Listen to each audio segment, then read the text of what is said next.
কথার মধ্যে কথা হইলো, তুমি তো বাইরে লাগেছো না? হ্যাঁ। আজকে বললাম ইয়ালা কি না বাবা, কেরা দিয়ে দিছে? আমার শান্তি দিয়া শান্তি? কি বল শান্তি? এই যে নাতিন দিয়ে দিছে। বুড়ো বসে এনে এনে করো এনকা নাতিন কথা কি করবো, দিয়ে দিছে জোর করে। জোর করে দিয়ে দিছে।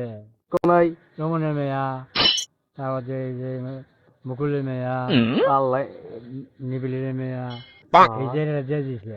সুন্দর হয়েছে। এই যে ইয়ারটা করার ইচ্ছা আছে নাকি? হেবা মনে হইতেছে। ইচ্ছা আছে। কটা করবা? আর করা করবো একচুয়ালি চলবো। কুলাও তোমার এই শৈলে এই শৈলে ইয়ালা কি কয়? কুলো আনে দেবুন তাহলে এটা কইয়া তাহলে নাতিন। দেও দেও। আচ্ছা তাহলে দেখি তখন ধরে কই গে না না এখন যাই, আমি এখন যাই কই কই দিই এখন